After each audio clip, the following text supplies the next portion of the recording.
Paws Up Podcast. This is episode 11. We are just one day away from opening day of FIU Baseball. We are here as always, joined by my co-host Jake Gibson. Jake, what's up? We have Hey! I hope y'all are loving the Vice theme. We got a cool Vice theme going for Vice Week, and we have the perfect guest today for to talk to FIU Baseball. We have Jonathan Mayer, who is the PantherNOW writer. He does broadcasting on the radio for what's the outlet called again? It's a lot of numbers. 3932. It's you got it. Student radio. Yeah. Student radio. There we go. All right. I would follow Johnny on his Twitter, which is right there on the screen. And let's get right going. Jake, you have the first question. Yeah. So before we begin, just want to say, hey, Johnny, want to quickly ask because for those who don't know, Johnny and I go way back to the old PantherNOW and again MMC 3932C days. Just as a quick question, how are those programs doing, PantherNOW and 3932? What do you think? Well, actually, I just this semester left PantherNOW. All good things, but actually joining the media relations staff at FIU. There you go. But hearing good things about PantherNOW, obviously they do great stuff. But the program's doing really well with the radio thing. I actually got my most listeners ever. We got our most listeners ever back on Wednesday. It was FIU in Stetson, so we averaged like 60 listeners. We were the only stream there, so it was pretty cool. People, and hopefully tomorrow, because I know that for baseball, I know baseball does very well. So excited for baseball. Does do well, and we would know, Johnny. We were fortunate enough to call a bunch of baseball games to the point where we got the green light to go on the road, head to a Mark-Light Field, and cover FIU baseball from the home of the Hurricanes. That was super sick, and we might be doing it a couple times this year as the season progresses. But we'll take a look at the season schedule later. And something to quickly note before we keep going: Johnny is the first ever guest we've had multiple times, so we got to give him props. For that. Good job, Johnny. That is absolutely lights out. And well, now we could actually start. Lights out! Lights out! Good job. I wasn't gonna forget. Coach Mac. So we have to do it once every episode. It's become a priority, So, Johnny, you and I saw our fair share of FIU baseball last season, and I mean, let's not sugarcoat it. It was not the best year for the team. They did have some ups, but they had quite a bit of downs, and as a result, they lack the head coach they had last year, being Mervil Melendez, who you were absolutely high on for most of his time here at FIU. He did bring some good memories, but as you said earlier, all good things must come to an end with a 16-34 record. So it's the day before we move on. So before we move on, let's take one look back at last year. What were your overall thoughts on the 2022 campaign? I think when you look at the team, you look at the pieces they had. A lot of those pieces are back this year. I think from an offensive standpoint, you talk about a guy like Alex Sanchez, who was really solid. A couple of the infield with Dante Girardi, Steven Odina, Robert Sudolungo. A lot of guys improved their seasons. I just think that you look at the offense. There were times where it didn't really congeal it didn't mesh very well. I think there were guys having peaks at good times. Some others didn't. Nothing clicked. I do think though the pitching struggled a bit. There really wasn't consistent. Besides Patrick Pridgeon, who was the Friday night starter, who now got drafted by the Tigers last year. Congrats to him. Obviously, good to see that. But other than that, really, there wasn't a lot of consistency within that pitching rotation. A lot of guys in and out. I think the pitching was the problem. With near a little up north of 7, and I think this team, it's a lot of pieces back, adding a lot of transfers. But expectations coming in were high. But looking at how season ended last year wasn't what really we wanted. And I think FIU baseball is obviously a great program, and I think they always had the expectations to be well. We didn't see that met last year. Yeah, an incredibly nagging problem for FIU last year was When they lost frequently. They got on losing streaks for a good chunk of the season. They had, to my knowledge, they had a 5-game losing streak, a 9-game losing streak, a 6-game losing streak, and they Wasn't ended there an their 11-game season, I losing believe, on a streak? 4-game losing streak. There was an 11-game losing streak, right? I believe so. Yeah. An 11. It wasn't 9. It was 11. Correct. Yeah, that's pretty bad. And I wanted Johnny and to I were ask- part of that too. They got swept by UConn. They lost to South Florida. They got swept by Jacksonville, and they were beaten by University of South Florida and the University of Miami. That was a really rough stretch of the road. Yeah. And during that losing streak, I would say Right, non-conference last year was very. You look at UConn. it was great. Yeah. It was a very tough non-conference for the first couple of weeks. Mhm. I mean, the last couple of series, which were really tough for them. Yeah. Obviously, they opened up great against the University of St. Thomas of Minnesota Tommies. And if you've never heard of that school before, then that's probably why That says enough. they did so good against them. But after that, it got tough real quickly. Seton Hall and Michigan, 2 very good programs, and then South Florida and UConn. Like I mentioned, UConn's no joke when it comes to baseball. What would you say, Jonathan, was and we did this for football, so let's take a good idea from the past and turn it into something for baseball. What would you say was the highest point of the season last year, and what would you say was the lowest? I think highest point you can look at the way they started out. It was 6-0 was their record. Won their first 6 games. The coming off, I think it was Seton Hall. And you thought, this team was pitching well, offense, was playing efficient, but then, it was really the early on and then losing to Michigan and that kind of pitching struggled a bit and that started it. So I think that's a high point. I think the low point to me was, I think the University of Miami game in Coral Gables. Yeah. It was a 17-1 loss, 16-1 loss. There was a lot of issues. Oh boy. The way they played, really, there was an incident where nearly the benches could have got a little messy. Yes, a guy got hit by a pitch and, a little chippy there, but I think that was a low point for this team. And, look, that was last year. We have a new coach in this year. So I think, looking back to the past, it's tough to look back, but I think looking forward now, a lot of excitement with what I got to say, Johnny, because that was a fun day, by the way, getting to go to Coral Gables, having those Mark Light milkshakes, just kind of seeing the atmosphere there at the University of Miami was very cool. The game did not turn out to be cool, obviously, but something I'm interested in was that you didn't pick this game to be the lowest point of the season, and I'm shocked you didn't, because you withstood all of it. You were there from the start to the beginning, and that was the game on March 13th at home against the Jacksonville Dolphins. That went all the way to the 20th inning. That FIU quite literally dropped the ball, and Jacksonville won by a score of 9-4. And Jonathan Mayer broadcasted that entire game. Well, I got there at 11 o'clock. First pitch 12. I got there 11. Left at 6:30.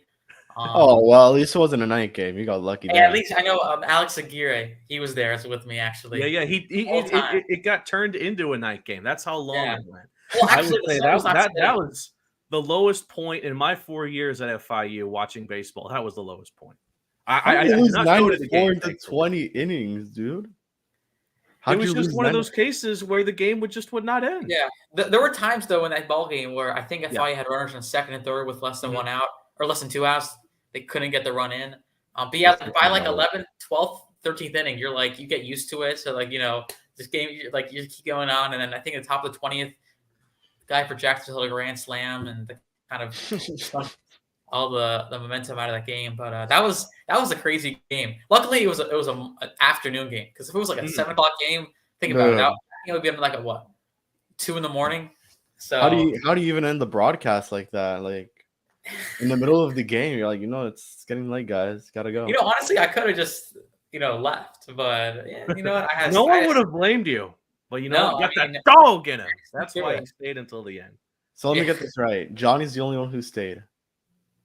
Pretty much. How many fans were there at the end of the game, Johnny? Do you remember? Alex Aguirre, shout out. He was there. Shout out. We'll see him soon. Yeah. But like looking around, what was an estimate of the fans that stay there at the end of it? Everyone stayed. It was, a lot of the parents and families and friends. Everyone stayed. So I was surprised, but everyone was getting like a little bit, kind of, when are we when are they gonna score? And then they scored in the 20th. And by the way, this was after dropping 2 games to Jacksonville. So this is the end of the triple header against the Dolphins. I'm correct. The longest game in NCAA is 26. So yeah, they were shockingly close. Let's get to 26. I thought, that's what you were thinking. I remember you telling me that as soon as it ended. I was like, damn, I wish it could have gone a little longer, breaking a record at least. But 20 innings is still crazy. Yeah. All right, I want to keep my eyes on 2022. Just one more minute. We got to talk about Mervil Melendez. How would you assess his tenure at FIU? You were basically here for a lot of it, so. I mean, I only for me was really two seasons. So 2 seasons? Okay, I thought you were for longer. Right. I know, because I was here. He's a young boy, Kevin. He's pretty young, yeah.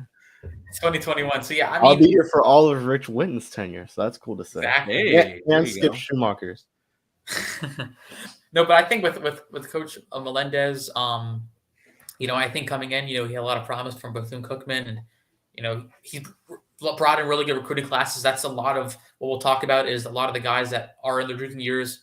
Odina, Figueroa, they're all from that recruiting class. So he brought the guys in. I just think that the players he brought in, but how it came onto the field, the wins didn't come what you were expecting, but he did nice things here, improving some facilities around the ballpark. The best for him, obviously his son is right now catcher with the Royals. And, MJ, yeah, MJ. So that's cool. But yeah, nothing is the best. But yeah, just a tough tenure. But he did bring in some players that are here right now that we'll see here starting tomorrow. MJ Melendez is a stud, by the way. That kid's gonna be really good. Yeah. And I the thing I will say about Mervil, because I got to see him for a few years as well. You saw him here longer, Jake, right? Yeah. I saw him for about 3 or 4. Yeah, pretty much. He was here. How many years was he here? Mervil was the coach.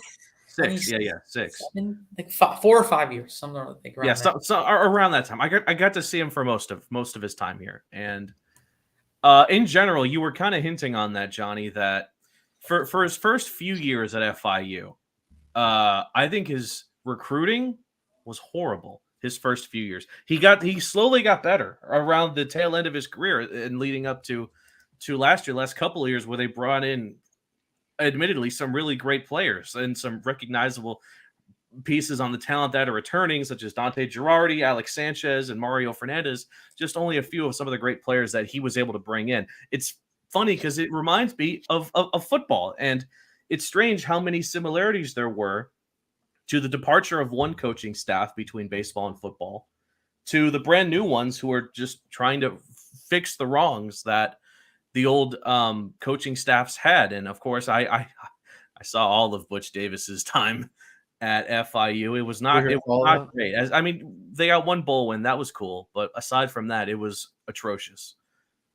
And to see, of course, now Mike McIntyre leading the troops for FIU, I got to be excited about that. And to see Rich Witten, and if you look at Rich Witten's time at VCU and what he was able to do there, you can't help but feel a little excited for what he brings to the table.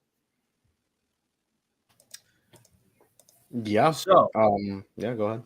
Let's finally close the book on the 2022 season, and thank God. Let's move on now to 2023. It's always great to move on from a new season to the next, and of course, there are storylines with baseball this year, and what bigger one than the departure of Mervil and the addition of Coach Rich Witten?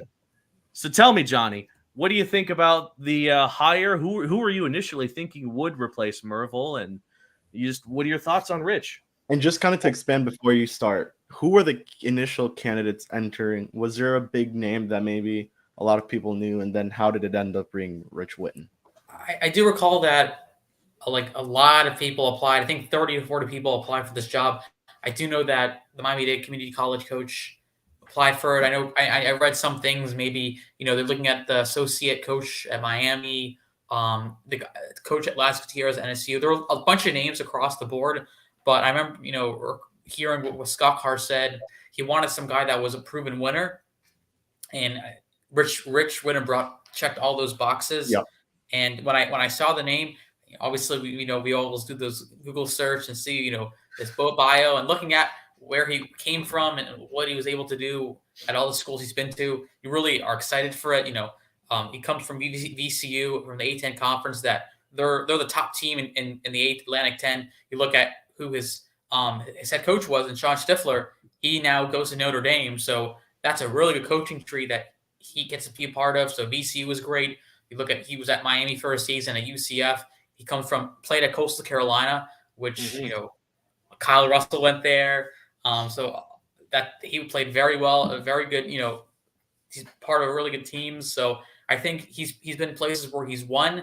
And I think Scott really knows that he's excited for the hire. He's excited to watch Rich Wooden coach out this year. But I think it was a big hire for them, just getting somebody that who's young. He's like 34 years old, but who's been with proven programs so far in D1 baseball. And VCU, that's a college that not many people instantly recognize, but it's these small colleges that can turn coaches into great leaders, and obviously players can transfer to bigger colleges, et cetera, et cetera. And again, when most people think of VCU, Virginia Commonwealth University, go Rams. I mean, my mind instantly goes to 2011 when their basketball team made the Final Four. That was insane to see that happen. FIU coach Joey Rodriguez was the guy. So shout out Coach Rodriguez. You're going? Yeah. So I was just going to quickly say on the topic of Mr. Witten is that, as we've seen in the practices and meetings, obviously I believe you've been able to talk to him a couple of times, John. He just seems like another down-to-earth kind of guy that looks like he already knows how to rally troops. And it's going to be interesting to see how the season progresses. Maybe we'll get him on the show here and there. We'd love to, Kyle, if you're somehow watching this, or Kyle, Rich Witten, if you're somehow watching this, hey, we'd love to have you on board. You would be the third head coach we've had on the show now. We had almost all of them, dude. We're missing. We're collecting them like infinity stones. First the head coach of soccer, and then football. Just checking out all the sports. Now we got baseball coming up. So excited to see what Rich can bring to the table. All right, Johnny. So just like Dion said, he's bringing his luggage in. This is exactly what Rich Witten did. He brought a couple. I think he brought two guys. He brought in Marcus O'Malley and he brought Brendan Rooney. So before we just talk about the whole transfer portal guys that they brought, let's talk about those two guys first, because O'Malley will probably start at third base, and then Rooney will probably get some time at catcher.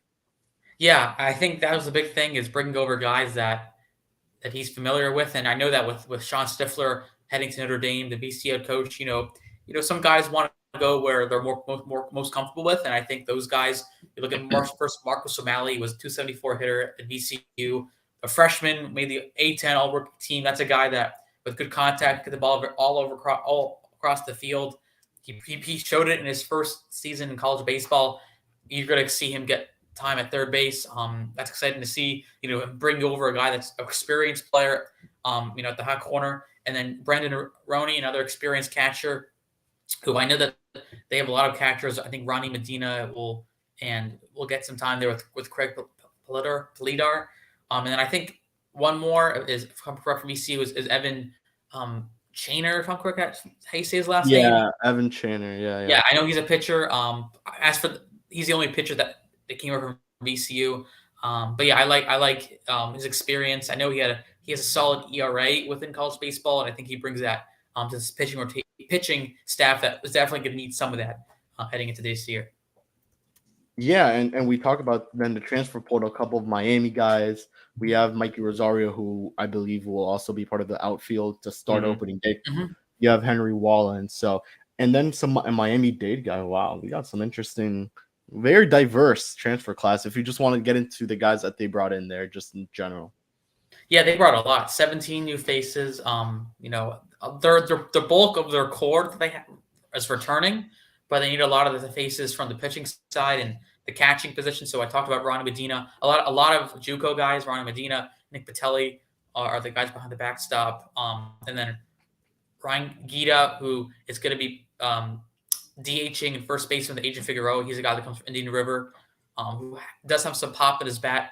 He's a typical DH first baseman guy they brought in. A lot of different transfers for backup role. I do think a lot of the guys coming in are going to start, but I think a lot of the pitchers that you see are going to make an impact. Whether a guy CJ McKennett from Pittsburgh, who's, if I'm correct, this is his 6th year of college baseball, or 5th year. He has a lot of time under his belt. Jackson Ritchie from Virginia Tech, who had some sprinkling appearances in the ACC. Then you look at a guy from Fordham, and if I'm correct, it would be Cameron Knox. Make sure I get that right. I know Cameron Knox's name. Cameron Knox from Fordham's another guy from there. Fordham. And then also adding, I like this one a lot, is Cesar Franco from Chipola. Chipola is, if you didn't know, is one of the top JUCO baseball programs in all of the nation. Like, they're one of the best. And Franco, who I think he's a native guy. I'm right here. I'm saying I think he's a guy that I'm excited to see a little bit. If he gets playing time, I think he'll kind of stand out to some of the FIU fans. Yeah, and I'm just going to take a quick look at the stats if I find them here. So, yeah. No stats. Interesting. No stats. All right. As Kevin's doing a bit of digging here in his end, I forgot to ask you, Johnny, going back to last year, for just 1 second, I promise we'll cut it off here. Who was your MVP of the team last year? Oh, I mean, hands down, it was going to be Alex Sanchez. I mean, he led all the categories, hit over 270, had 12 or over 10 home runs, had a couple triples, doubles. Like, he had really good for extra base hits. We all know he had the walk-off double for opening day. Oh, yeah. I saw that video. I was there. We were there. We were there. That was an insane broadcast. No, but that was a fun game. I remember that. It was after a weather delay too. Yeah. That the game started to get absolutely insane. All right, that's it. No more 2022 baseball talk. That's Alex it. Sanchez. Yep. We have to mention. I quickly want to mention about the transfer portal. So I think you're best to explain this. Dante Girardi and Figueroa both went into the portal, or was it Sanchez and Girardi? So from what I read, I know that it was Dante and Adrian Figueroa. Obviously, that came with the uncertainty of who their head coach was, so they put their name in the portal. And that was around May. So right when Coach Melendez left, they put their names in the portal.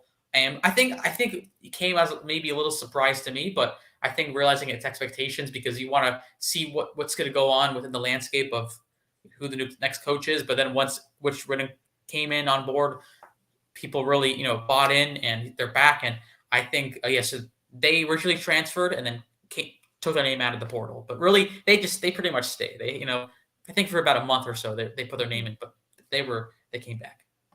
Did they receive offers or no? I don't think so. If you look at, I remember looking at that list back in May, hundreds of names were in that portal. I mean, you look at how the landscape is with transfer portals, everyone's going anywhere. But I don't think they got offers from the time being, because I think it was in the summertime. I think that they just kind of put their name out there just to see who the next coach is. Yep. All right, Jake, it's time for you to shine.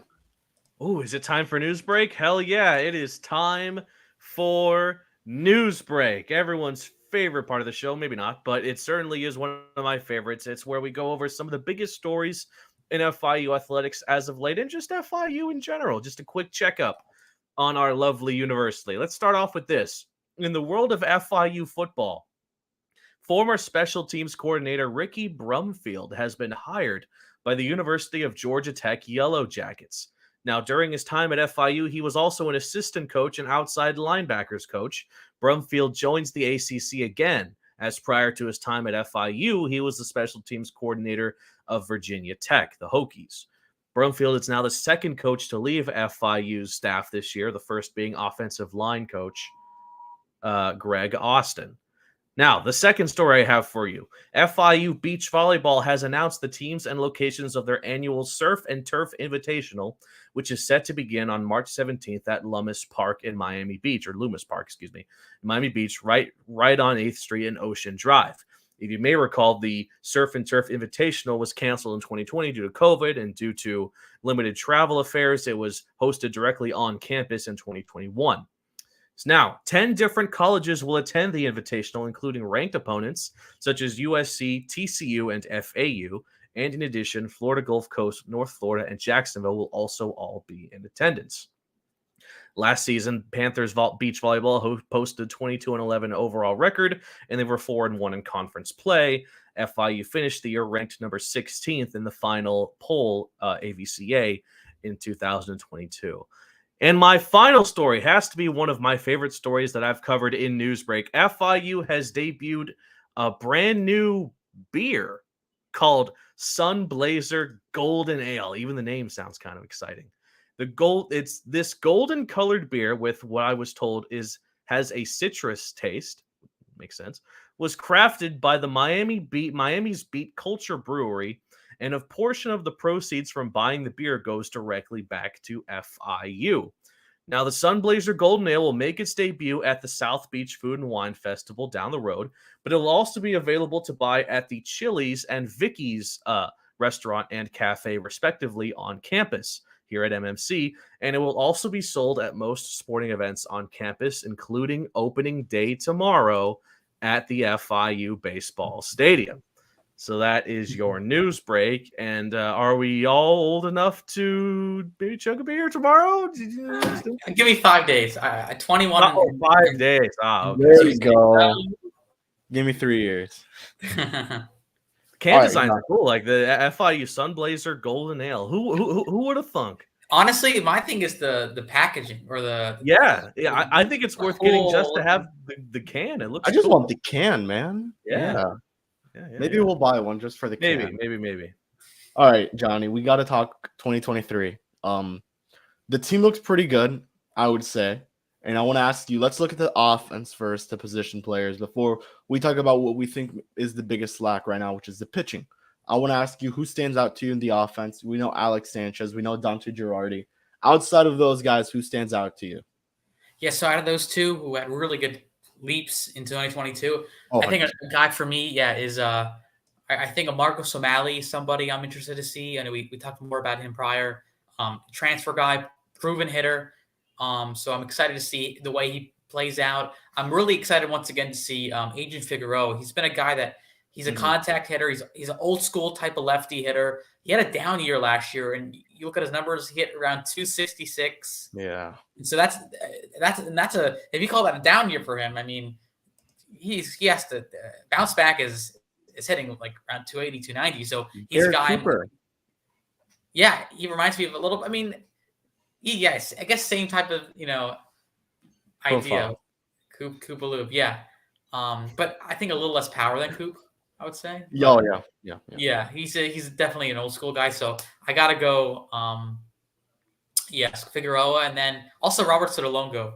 He's another traditional hitter who just hits for contact and stuff.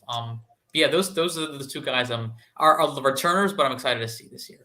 Also, So aside from pitching, one of the let's say weakest links of the FIU baseball team last season was their batting prowess, or I should say lack of prowess for the most part. Johnny, how much better do you think that the FIU's offense this season will be compared to last year? For me, I think it's going to improve. I think you look at what they have. You look at look at the outfield. Sotolongo, he's a proven bat. Sanchez, you saw what he did last year. I think he'll even get better than what he did last year. You bring in a guy in O'Malley who's who's kind of getting to establish hitter, and Steven Odina, who's going to be a junior, so obviously his talent will keep getting better. Girardi, we talked a little bit about, who hit from 215 to around 255 this last year, and Figueroa and some of the catchers they brought in. I do think this offense is better. I think it just matters a lot about how everything can work together. I think we saw last year the offense, they had a lot of guys were it was random times. Some guy would go on a hitting streak, and one guy who was hot, who was really cold, and nothing was coming at the right time. And I think that was a problem why they had really inability to score runs. I do think that this year it really depends how the lineup's structured, but I do think this team has more contact. I do think though it's going to be a lot of small ball and a lot of moving base to base, runner to runner, and trying to get runs in. I think this team is going to be much better improved into 2023. Yeah.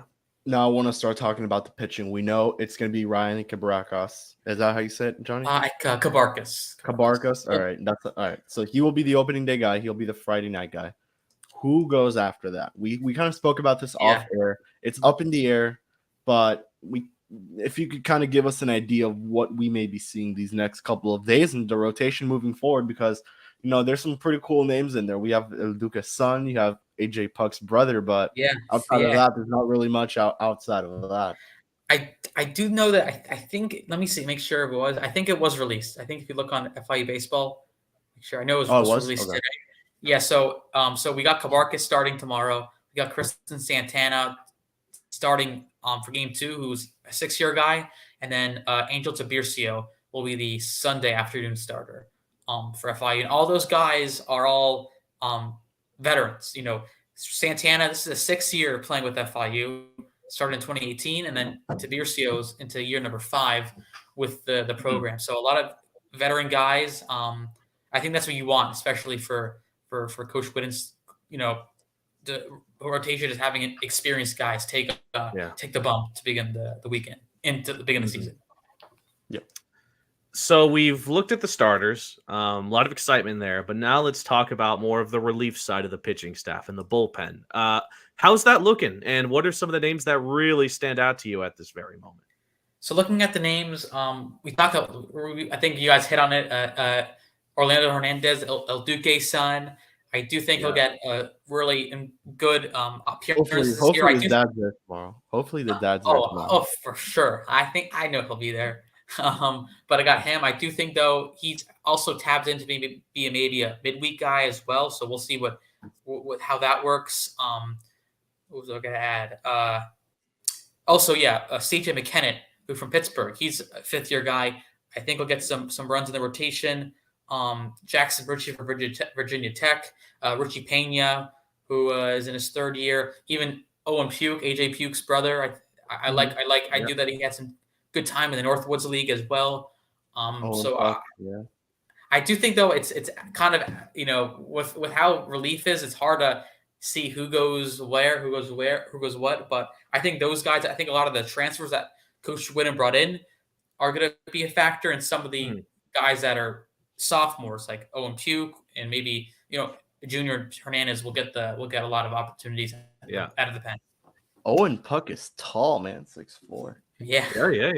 His brother's like 6'6" or 6'8". Yeah. So I mean, it just goes to show. I'm interested. I think he'll be there. I feel like Owen Puke AJ will be there, and hopefully Luzardo. I'm interested. Like who's going to be there? I know AJ wasn't there last year. Because I know they have training tomorrow. Maybe they'll go in there. I think one of the days he'll come out. He has to. This is the reason to get there early. Saturday it's expected to rain in Jupiter, so watch out for that day. Yeah, maybe they come down. All right, now let's look beyond tomorrow to the rest of the 2023 campaign, because it's never too early to make some way too early season predictions. So a few episodes back, Kevin and I analyzed the schedule as it dropped, and we'd like to know your thoughts on it as well, Kevin. I don't know if you have the schedule ready or. Well, I was gonna do it until I realized that our Twitter's locked. So. Oh yeah. For those who are unaware, our Twitter is going through some issues. So that's why you may be catching us on the Lemon City Live Twitter as well as our YouTube and Facebook. So to all the viewers there, we can't thank you guys enough, and promise we'll get it fixed up as soon as we can. But let me start looking for the schedule. We've all seen the schedule, Johnny. I know you've seen it 100 times. And just what games do you think stand out the most that FIU fans should mark on their calendars right now? Yeah, let me get it up on my phone. So I think tomorrow is a big one. You got to show out, support the team. Opening day, head coach, Rich Whitten's debut. Oh, by the way, there's a giveaway. You're right. There's going to be a hat given out to fans. Coach Russell throwing the first pitch. I mean, yeah. I think that's going to be exciting. I do think maybe checking out the Missouri game. You bring an SEC school in, so maybe that's a 4-game series, getting a Power 5 opponent up. And then I'm interested in the Harvard series.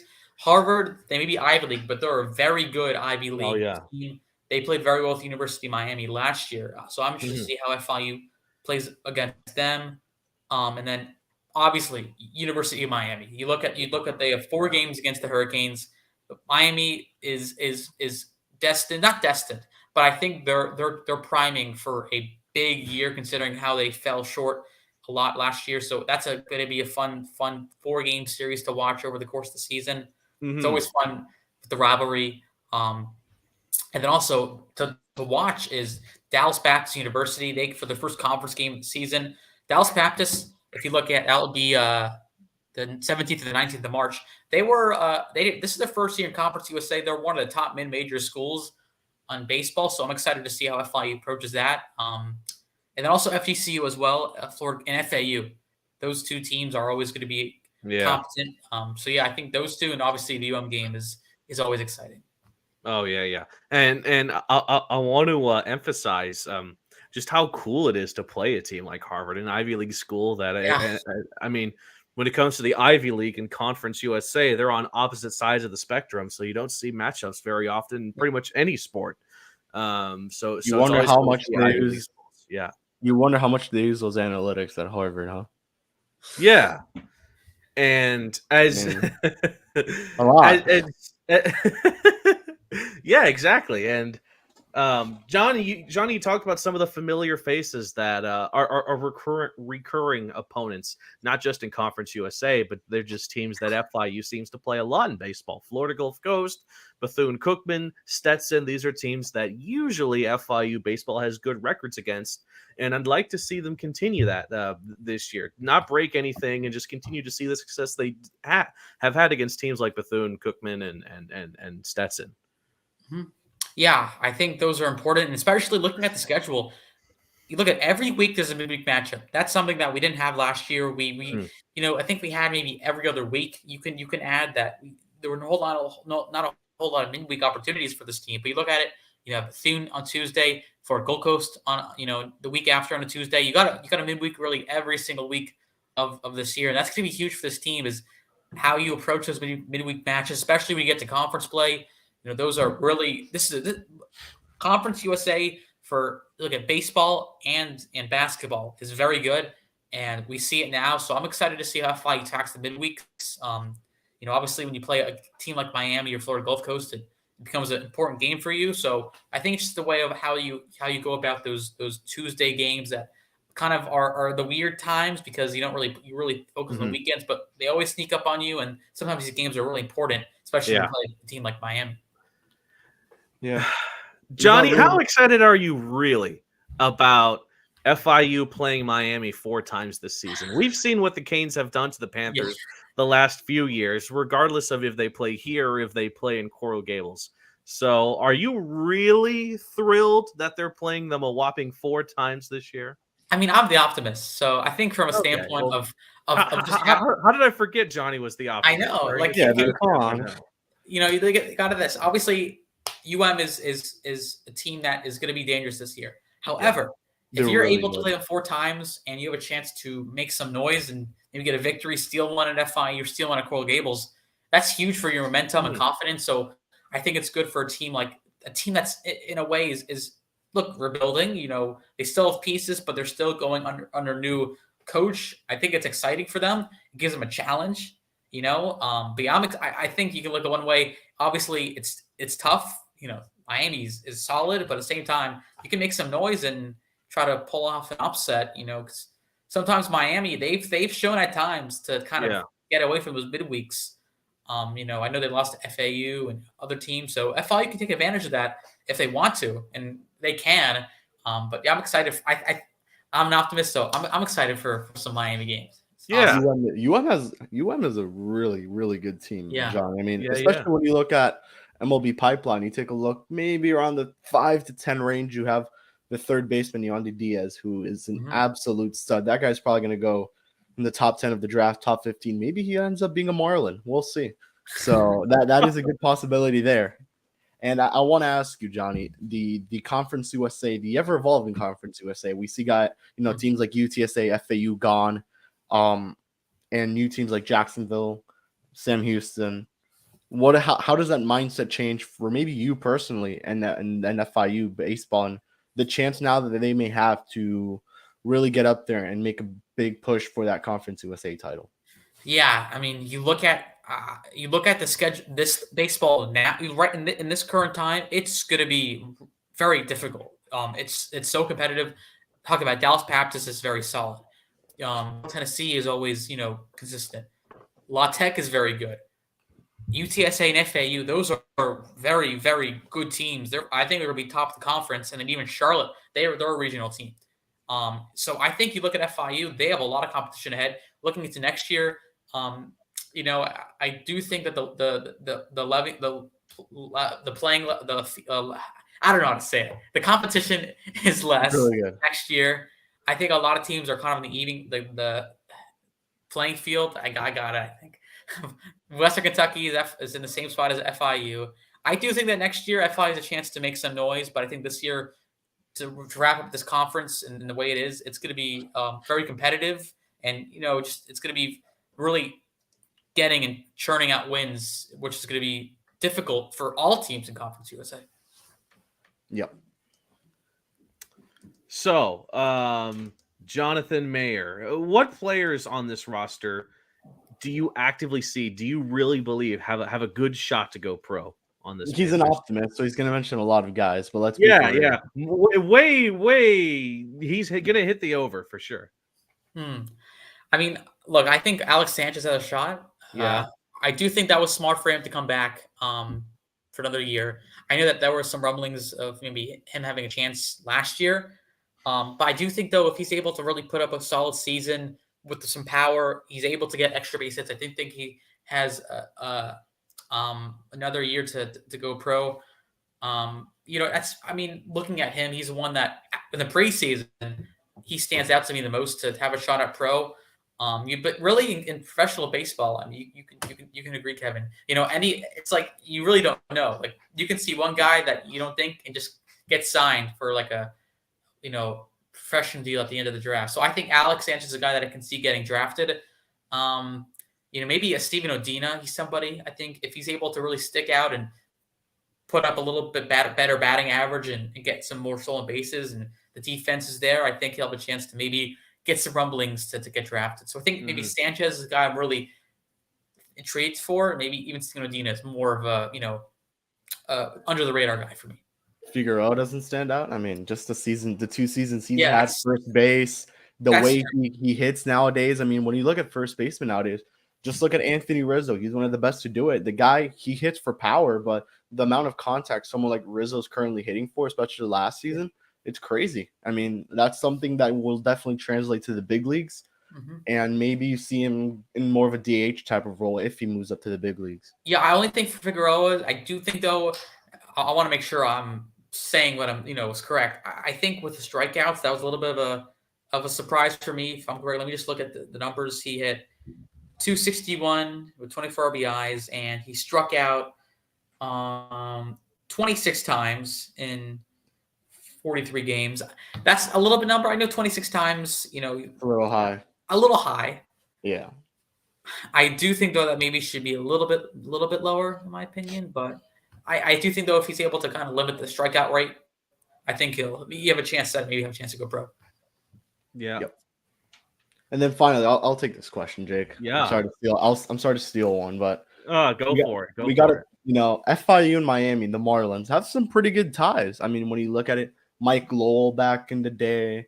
Now you have, Luzardo, who you mentioned went. Pablo's gone to FIU, to support the team, obviously not play, but talk to us a little bit about what ties we may not even know of that the Marlins have with FIU in terms of maybe players' sons, players that, are homegrown. Who knows? Well, I think one thing is Jeff Conine last year was the assistant coach. Yeah. That was one thing.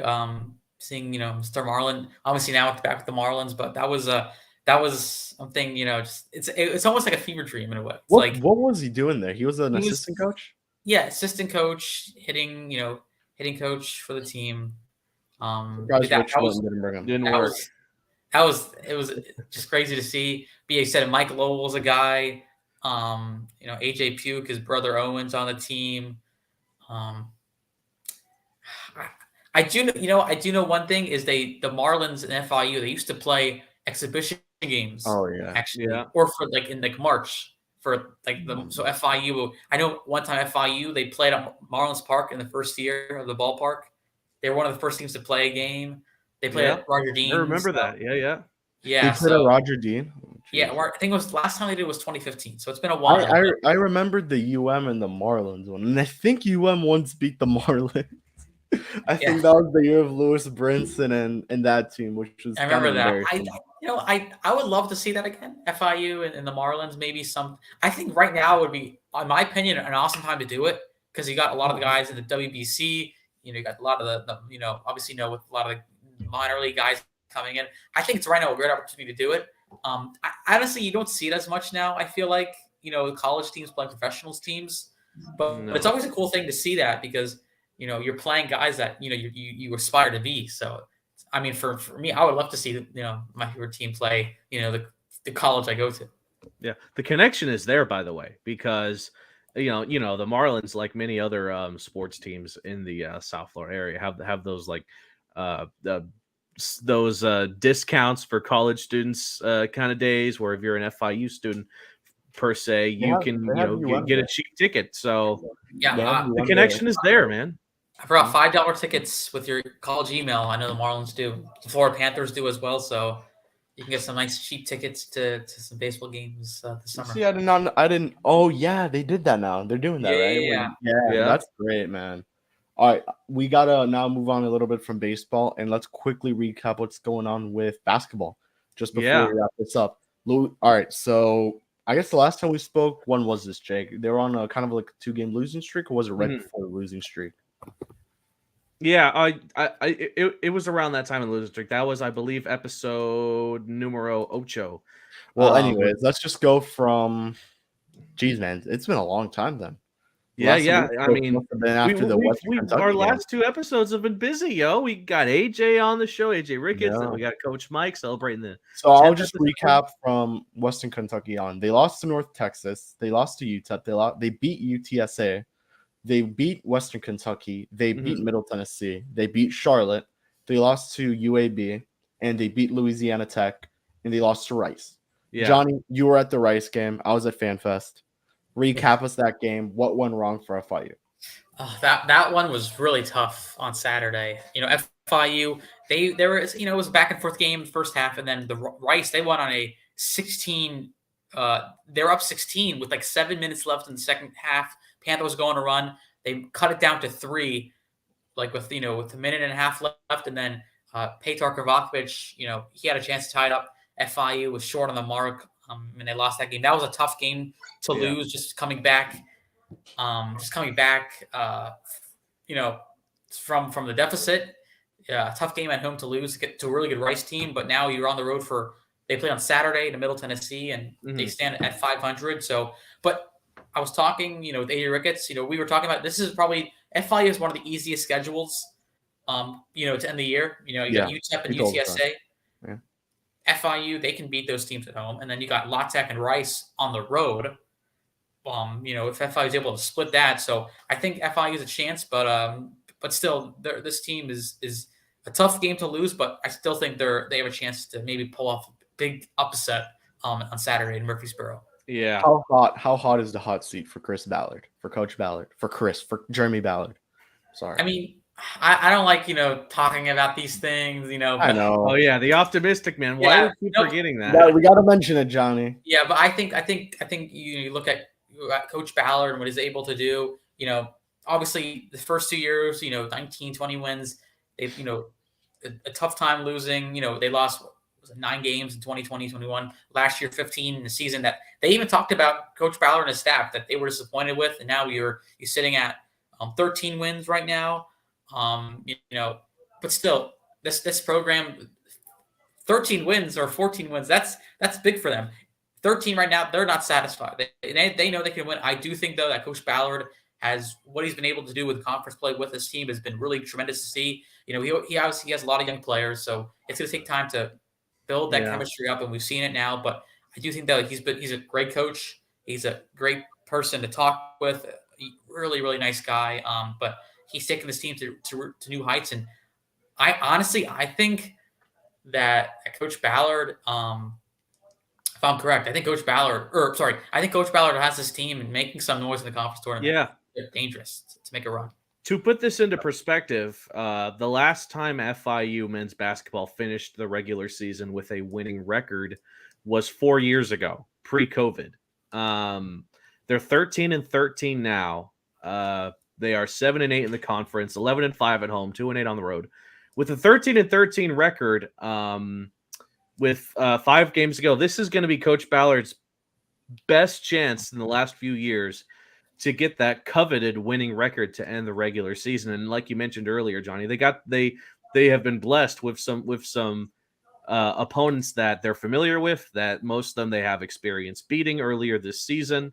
And as they push for a nice spot in the Conference USA tournament, it's and this is pretty much for every sport there is. It's better to get into a tournament hot than to enter it cold.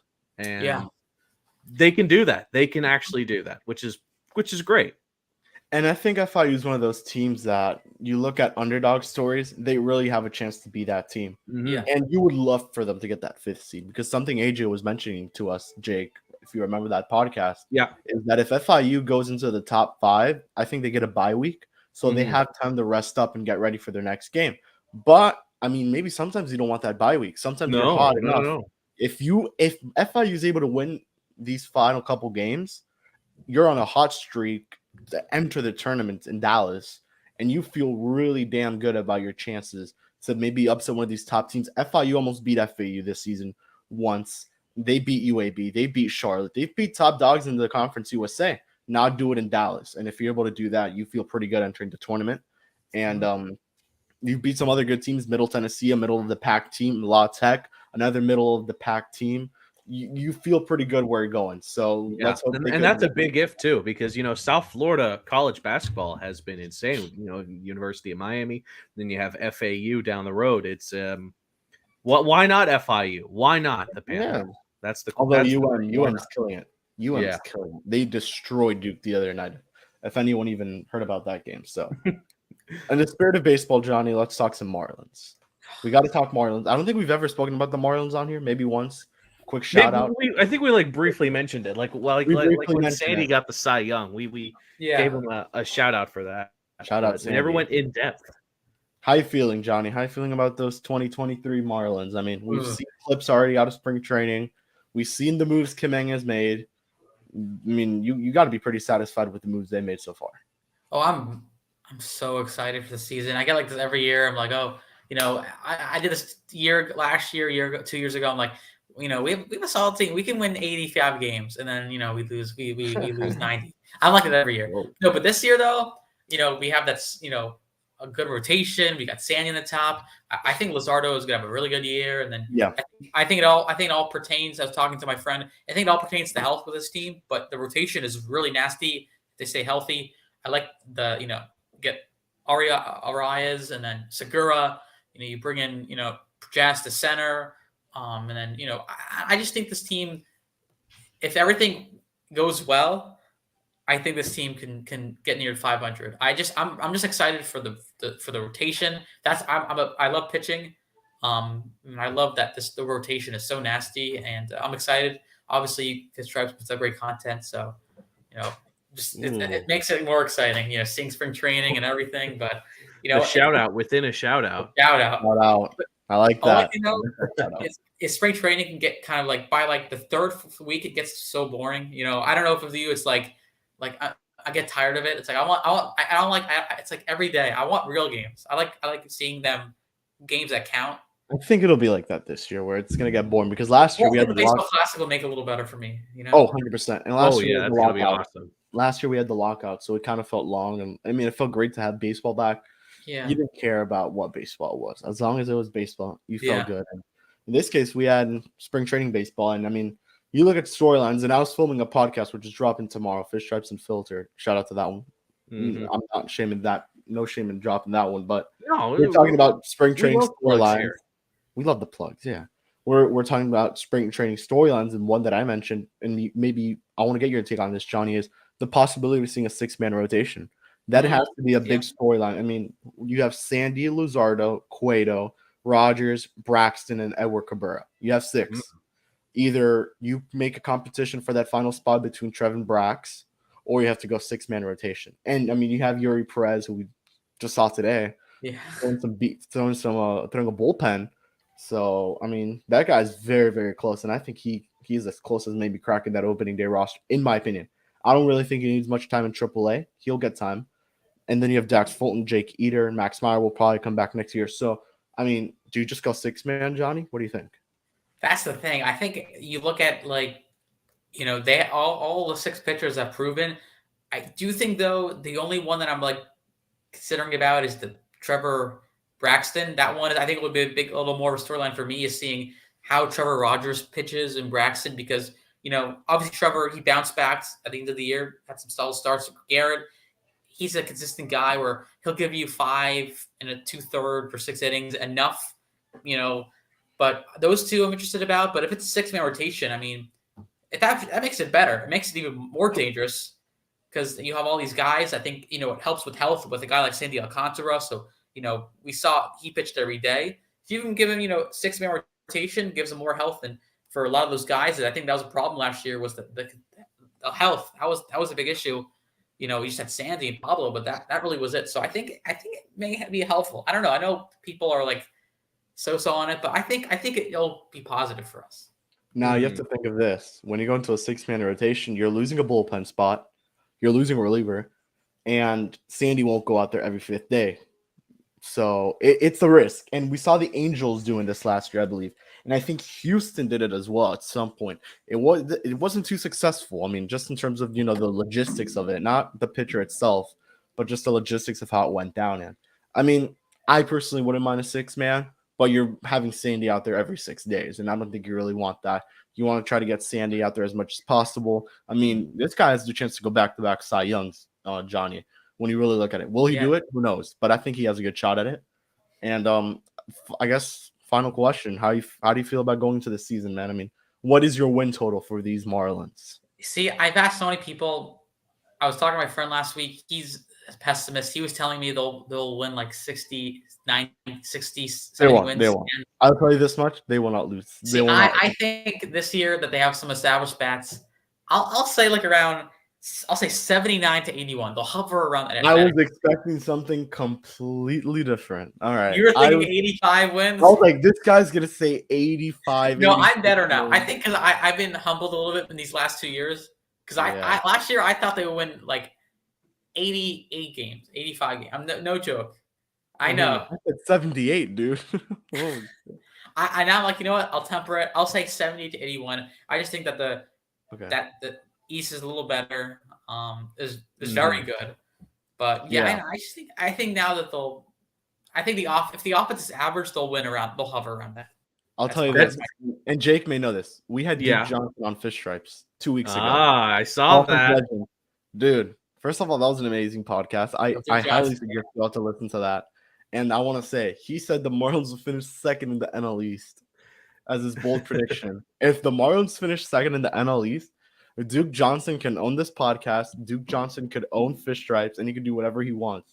But man, that was if Duke Johnson. If that happens, then Duke Johnson will personally go and stiff arm every single person on Fish Stripes, including yourself. Dude, honestly, because I have him winning 78, 80 games. I mean, I'm kind of on the same boat as you, Johnny. Where I think this team could really be the Milwaukee Brewers that we saw this past year.